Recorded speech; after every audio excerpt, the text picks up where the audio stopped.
Hello students, तो आज हम डिस्कस करेंगे human reproduction class 12th NCERT biology का टॉपिक जिसका नाम है मेंस्ट्रुअल साइकिल।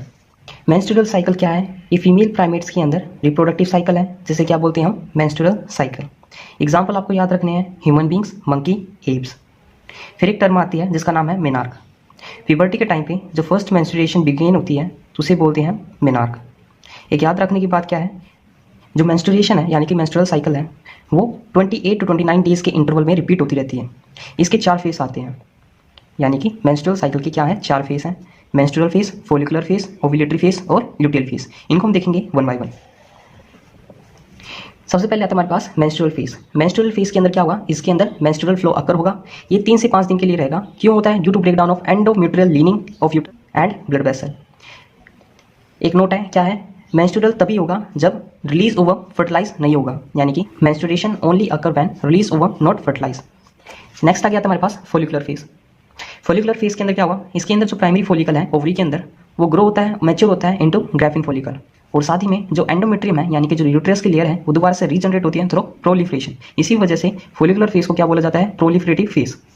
और साथ ही में इसके अंदर ओवरी और यूट्रस यानी कि जो हमारी ओवरी है और जो यूट्रस है उसके अंदर चेंजेस होते हैं, जो उनको कौन इंड्यूस करता है? Due to change in the level of pituitary and ovarian hormone.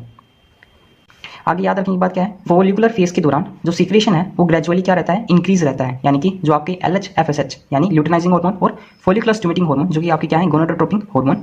इनके इन्फ्लुएंस से क्या होगा? फोलिकुलर डेवलपमेंट स्टिमुलेट होगी। साथ ही में जो ग्राफिन फोलिकल है यानी कि आपकी ग्राफिन फोलिकल है ये ईस्ट्रोजन सीक्रेशन स्टार्ट कर देगा। तो ये बात आपको याद रखनी है किसके लिए? फोलिकुलर फेस के लिए, जो कि डायरेक्टली एग्जाम के अंदर पूछे जाते हैं। इसके बाद आता है ओव्यूलेटरी फेस।